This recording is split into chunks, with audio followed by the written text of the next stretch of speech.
কেমন আছো তোমরা সবাই? আশা করি সবাই ভালোই আছো। আমরা আমাদের আরেকটি অনলাইন ক্লাস শুরু করব। আশা করি তোমাদের সবাইকেই সাথে পাবো। আজকে আমরা একাদশ অধ্যায়ের জীব প্রযুক্তির আরেকটি বিষয়বস্তু সম্পর্কে জানব। সেই বিষয়টি হচ্ছে জিনোম সিকোয়েন্সিং। এই জিনোম সিকোয়েন্সিং এর ক্ষেত্রে তোমাদের সাথে আছি আমি নাসরিন সুলতানা জেসি, সহকারী অধ্যাপক উদ্ভিদ বিজ্ঞান, কুমিল্লা সরকারি সিটি কলেজ।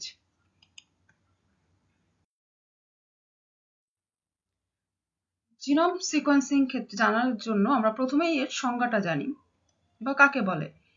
জীবের হ্যাপ্লয়েড ক্রোমোজোম সেটের অন্তর্ভুক্ত জিন সমষ্টিকে জিনোম বলে এবং জিনোমের সকল ডিএনএর নিউক্লিওটাইড সিকোয়েন্স নির্ণয় করার পদ্ধতিকে জিনোম সিকোয়েন্সিং বলে। একটি হ্যাপ্লয়েড কোষে একটি জিনোম থাকে যেটাকে এন দ্বারা চিহ্নিত করা হয় এবং ডিপ্লয়েড কোষে দুটি জিনোম থাকে যেটাকে 2n দ্বারা চিহ্নিত করা হয়। মানুষের দেহকোষে দুটি জিনোম এবং জনন কোষে শুক্রাণু বা ডিম্বাণু একটি জিনোম থাকে। ছবি দেখো।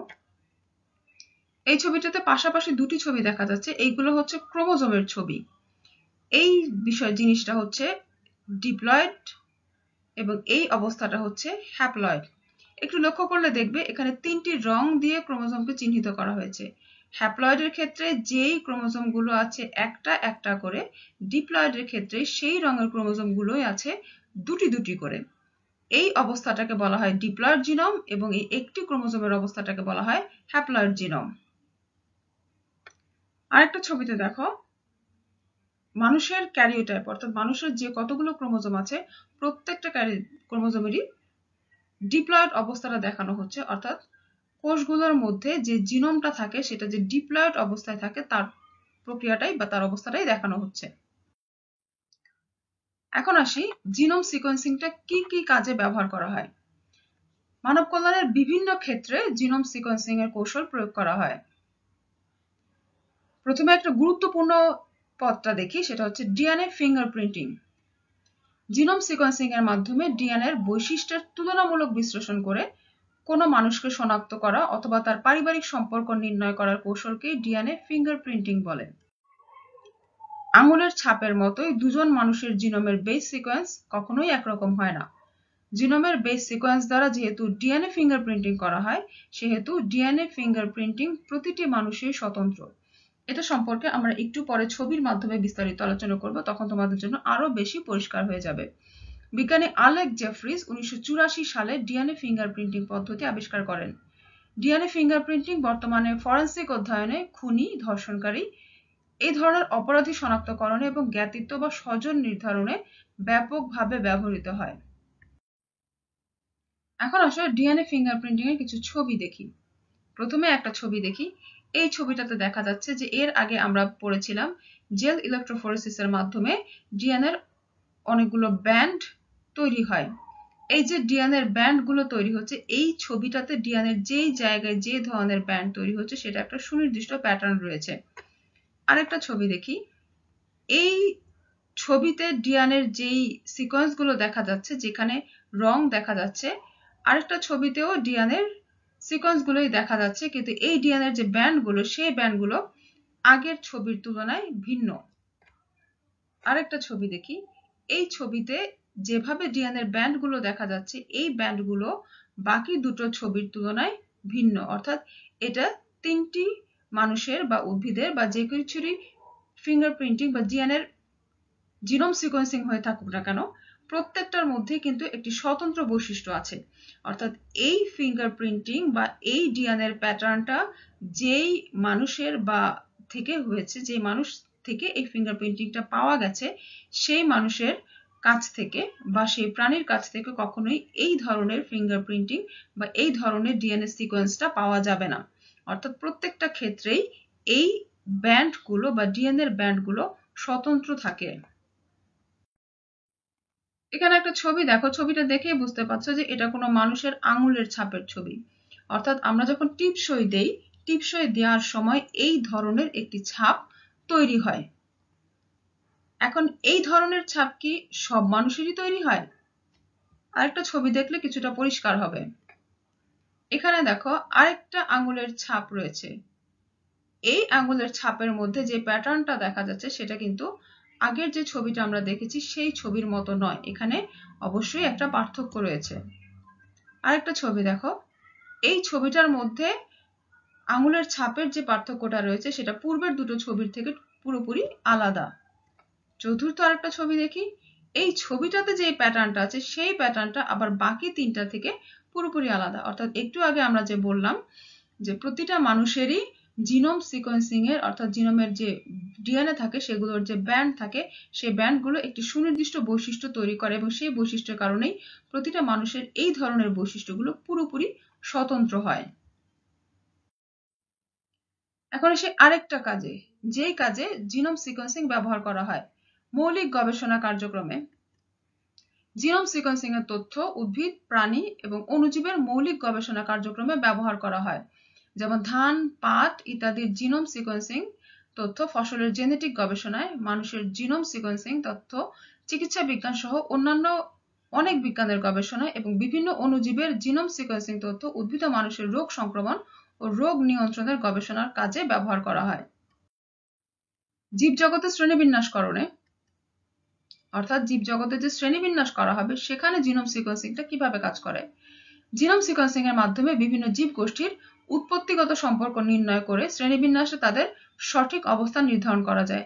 যেমন ডিএনএ সিকোয়েন্সিং এর ভিত্তিতে আর্কিব্যাকটেরিয়াকে ব্যাকটেরিয়া থেকে আলাদা করে একটি ভিন্ন অধিরাজ্যে স্থাপন করা হয়েছে। এভাবেই প্রোটোজোয়ান জীব গোষ্ঠীকে প্রাণী রাজ্য থেকে আলাদা করে প্রোটিস্টা রাজ্যে স্থাপন করা হয়েছে।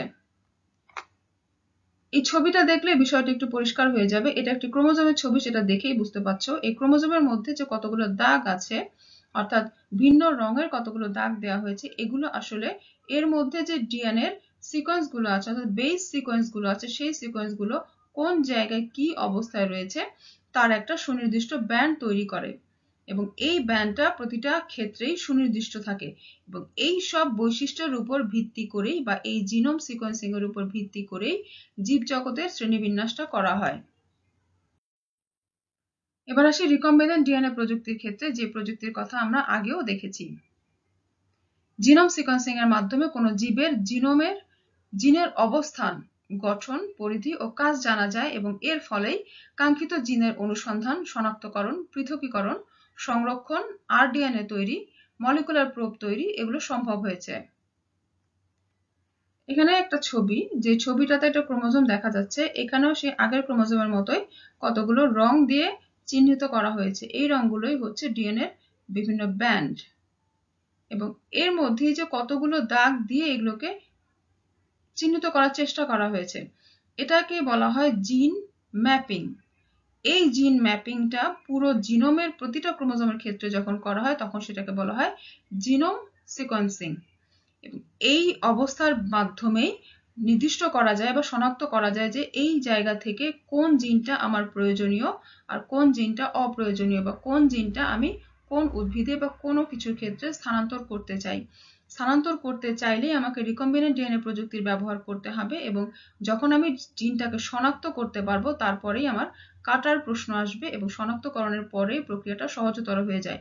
শনাক্তকরণ সম্ভব না হলে কোনোভাবেই রিকম্বিনেন্ট ডিএনএ প্রযুক্তিটি সফল হয় না। এবার আসি চিকিৎসা ক্ষেত্রে। নির্দিষ্ট কিছু ক্ষেত্রে ঔষধ উৎপাদনের জন্য ডিএনএ সিকোয়েন্সিং এর তথ্যের প্রয়োজন হয়, যেমন insulin, interferon, somatotropin, hepatitis B vaccine. কোনো জিন ত্রুটিপূর্ণ কিনা এবং উক্ত ত্রুটিপূর্ণ জিনের গঠন ও অবস্থান জানার জন্য ডিএনএ সিকোয়েন্সিং এর প্রয়োজন হয়। বর্তমানে জিন থেরাপির মাধ্যমে বিভিন্ন ত্রুটিপূর্ণ জিনের সংশোধন করে ওইসব জিন সৃষ্ট বিভিন্ন বংশগত রোগ যেমন haemophilia, thalassaemia, sickle cell anaemia এসব নিরাময়ের চেষ্টা চলছে। জিন থেরাপির সফলতা মূলত জিনোম সিকোয়েন্সিং এর উপর অনেকটাই নির্ভর করে। একটু সহজ করে যদি বলি, কোনো জিন ত্রুটিপূর্ণ কিনা অর্থাৎ মানুষের ক্ষেত্রে কোনো জিনের কারণে যদি কোনো রোগের তৈরি হয় বা সেই জিনটা তখন বংশগত এবং এই বংশগত জিনের স্থানান্তরটা সাধারণত সম্ভব হয় না এবং এই জিনটা বংশ পরম্পরায় চলে আসে এবং এই জিনের উপস্থিতির কারণে কিছু বংশগত রোগ তৈরি হয়। এই রোগগুলো সহজে নিরাময় সম্ভব হয় না কোনো ঔষধের দ্বারা। এই রোগগুলোর নিরাময় সম্ভব হয় তখনই যখন ওই জিনটাকে বা ত্রুটিপূর্ণ জিনটাকে বা ওই রোগের জন্য দায়ী জিনটাকে স্থানান্তর করা হয় বা সরিয়ে ফেলা হয়।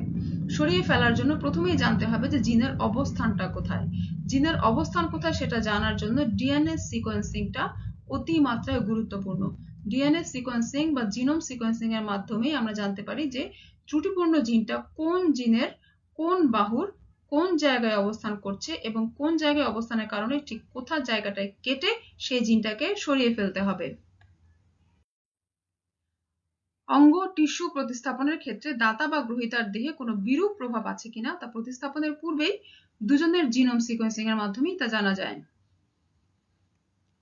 ডেঙ্গু মশা নিয়ন্ত্রণ ও ক্যান্সার গবেষণায় জিনোম সিকোয়েন্সিং পদ্ধতি সাফল্যের সাথেই প্রয়োগ করা হচ্ছে।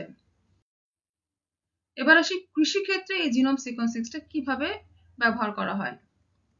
ফসলি উদ্ভিদের নানান ট্রান্সজেনিক জাত উদ্ভাবনের জন্য প্রয়োজনীয় জিনের অনুসন্ধান, পৃথকীকরণ এবং স্থানান্তরণের কার্যে জিনোম সিকোয়েন্সিং এর তথ্যসমূহের প্রয়োজন হয়, যেটা আমরা আরডিএনএ টেকনোলজি পড়ার সময় জেনেছি। গবাদি পশুর দুধ ও মাংসের পুষ্টিগত ও পরিমাণগত মান বৃদ্ধির সহায়ক জিনের অনুসন্ধান এবং ট্রান্সজেনেসিস কার্যে ব্যবহারের জন্য তাদের সিকোয়েন্সিং এর দরকার হয়। অর্থকরী উদ্ভিদের জিনোম সিকোয়েন্সিং এর তথ্যসমূহ তাদের জেনেটিক উৎকর্ষতা বৃদ্ধির কাজে লাগানো যায়। বাংলাদেশের বিজ্ঞানী ডক্টর মাকসুদুল আলম এবং তার সহযোগীরা তোষা পাটের জিনোম সিকোয়েন্সিং তথা জীবন রহস্য উন্মোচন করেছেন, যা পাট শিল্পে অর্থাৎ আমাদের অর্থনীতিতে গুরুত্বপূর্ণ ভূমিকা রাখবে বলে আশা করা যাচ্ছে।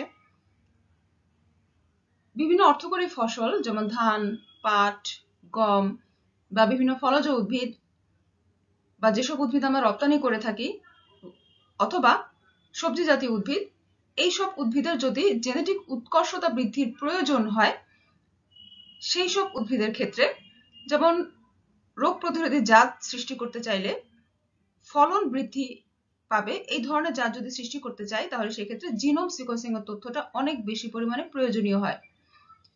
সেই ক্ষেত্রে বাংলাদেশের বিজ্ঞানী যে তোষা পাটের জিনোম সিকোয়েন্সিং তথা জীবন রহস্য উন্মোচন করেছেন, এটি পাট শিল্পে একটি বিশাল ভূমিকা রাখবে বলে আশা করা যাচ্ছে। আজকে এ পর্যন্তই। ভালো থেকো তোমরা। পরের ক্লাসে তোমাদের সাথে আবারও দেখা হবে।